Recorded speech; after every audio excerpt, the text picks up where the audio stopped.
IT job కోసం try చేస్తున్నారా? Coding tutor లో ట్రైనింగ్ తో పాటు స్టైఫండ్ అండ్ 100% జాబ్ గ్యారంటీ. నమస్తే, వెల్కమ్ టు సుమన్ టీవీ. నేను మీ సాయి. ఎన్ కన్వెన్షన్ కూల్చివేతతో హైడ్రా అనేది ఇప్పుడు 2 తెలుగు రాష్ట్రాలలో సంచలనంగా మారింది.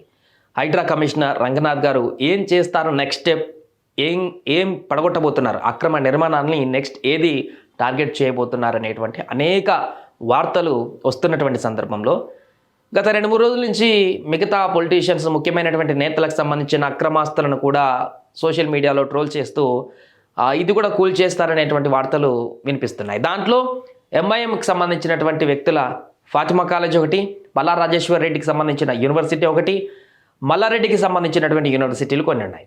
సో వీటిని తీసేస్తారా లేదా అనేటువంటి ప్రశ్న ఉత్పన్నమవుతున్నటువంటి సందర్భంలో రంగనాథ్ గారు దీనికి సంబంధించి క్లియర్ కట్గా ఒక క్లారిటీ ఇచ్చారు. సంచలనమైనటువంటి ఎక్స్ప్లెనేషన్ కూడా ఇచ్చినట్టుగానే మనం చెప్పవచ్చు. ఒకసారి ఆయన నేను ఇచ్చినటువంటి ఎక్స్ప్లెనేషన్ ఏంటో చూసిన తర్వాత మనం మాట్లాడదాం. ఫాతిమా కాలేజీకి సంబంధించి అడిగినటువంటి ప్రశ్నకు సమాధానంగా ఆయన మాట్లాడారు. ఓవైసీ అయినా మల్లారెడ్డి అయినా అందరికీ ఒకటే రూల్. హైడ్రా కమిషనర్ క్లియర్ కట్గా ఒకటే డైలాగ్ తోటి కంక్లూజన్ ఇచ్చారు. చాంద్రయానగుట్ట సలకం చెరువులోని ఫాతిమా ఓవైసీ కాలేజీకి సంబంధించిన అక్రమ కట్టడాలు తొలగించేందుకు సమయం ఇస్తున్నామని హైడ్రా కమిషనర్ రంగనాథ్ తెలిపారు. మంగళవారం ఆయన మీడియాతో మాట్లాడారు. విద్యా సంస్థలు కాబట్టి అకాడమిక్ ఇయర్ మధ్యలో చర్యలు తీసుకుంటే విద్యార్థులకు నష్టం జరుగుతుందని చెప్పారు. విద్యార్థులు రోడ్డున పడకూడదని మాత్రమే ఆలోచిస్తున్నామన్నారు.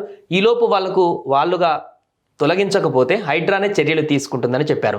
ఓవైసీ అయినా మల్లారెడ్డి అయినా అందరికీ ఒకటే రూల్ అంటూ ఆయన స్పష్టం చేశారు.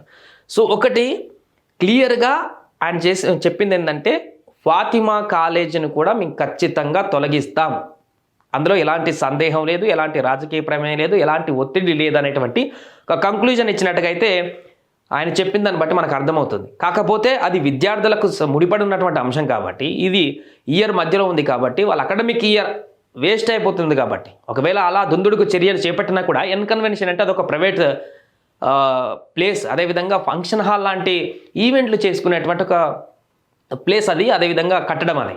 సో అది రెగ్యులర్గా యాక్టివ్గా ఉండేటువంటి పరిస్థితి కాదు, రెగ్యులర్గా ప్రజలకు దానికి నిరంతరం ఏదైనా సంబంధం ఉండేటువంటి పరిస్థితి కాదు. కాబట్టి అది కూల్ చేసినా కూడా ఎలాంటి వ్యతిరేకత రాలేదు, చాలామంది నుంచి మద్దతు కూడా రావడం జరిగింది. బట్ కాలేజీలు కానీ హాస్పిటల్ లాంటివి కానీ అక్రమ కట్టడాలు ఉన్నప్పుడు అలాంటి వాటికి దుందుడుకు చర్యలు తీసుకుంటే కొంత ప్రజాగ్రహానికి గురయ్యేటువంటి అవకాశం ఉంటుంది. అక్రమ నిర్మాణం అయినప్పటికీ అక్కడ ఉన్నటువంటి సామాజిక పరిస్థితులను చూసుకొని చేయాల్సిన పరిస్థితి ఉంటుంది. అందుకే ఇప్పుడు విద్యార్థులు మధ్యలో కనుక కాలేజీ తొందరపడి కూల్ చేస్తే వారి చదువు ఏంటనేటువంటి విషయానికి సంబంధించి మరలా ప్రభుత్వానికి ఒక తలనొప్పిగా మారుతుంది. అంతేకాక మిగతా విద్యార్థుల నుంచి, విద్యార్థి సంఘాల నుంచి కూడా తీవ్రమైనటువంటి వ్యతిరేకత వచ్చేటువంటి అవకాశం ఉంటుంది. కాబట్టి దీనికి కూల్ చేయడం మాత్రం పక్క, అది అక్రమ కట్టడం కాబట్టి కూల్ చేయడం మాత్రం పక్క అనేటువంటి కంక్లూజన్ ఇస్తున్నారు. బట్ దానికి కొంత సమయం ఇస్తాం, అప్పటికి వారు కనుక తొలగించకపోతే దానికి ఒక క్రమబద్ధీకరణ, ఒక ప్రణాళిక రూపొందించి ఇయర్ ఎండ్ వరకు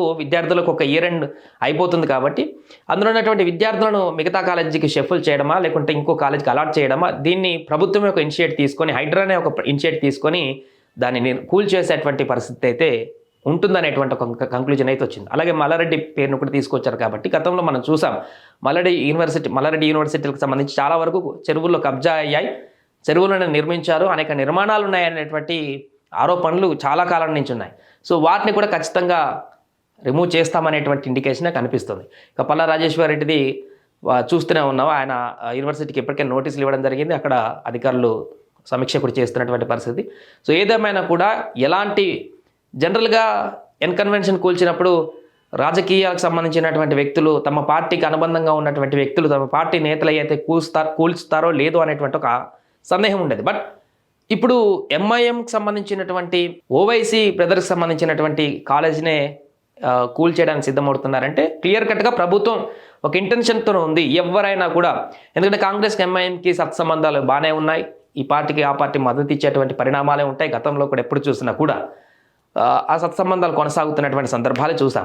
ఇప్పుడు కూడా అలాంటి పరిస్థితుల్లోనే అలాంటి తన పక్కన ఉన్నటువంటి పార్టీ కూడా ఆ నేతలకు సంబంధించిన కట్టడాలను కూడా కూల్ చేస్తామనేటువంటి ఒక క్లియర్ కట్ మెసేజ్ ఇవ్వడం అయితే, ఈ ప్రభుత్వం రేవంత్ రెడ్డి చెప్పినట్టే ఎవరినైనా కూడా ఉపేక్షించం, అక్రమ కట్టడాలు పర్యావరణాన్ని పరిరక్షించడానికి ఈ చర్య చాలా తీవ్రంగా ముందుకు వెళ్తుందనేటువంటి విషయాన్ని కూడా చెప్తున్నారు. అలాగే హైడ్రాను చట్టరూపం దాకా తీసుకువెళ్తున్నాము, ప్రతి పోలీస్ స్టేషన్లో కూడా ఏర్పాటు చేస్తామంటూ నిన్న కమిషనర్ రంగనాథ్ కూడా వెల్లడించడం జరిగింది. సో ఆ చట్టరూపం దాల్చి పోలీస్ స్టేషన్ కూడా నిర్మాణం అయితే ఇంకా వేగవంతంగా ఈ ప్రక్రియ ముందుకు వెళ్ళేటువంటి అవకాశం అయితే ఉంది.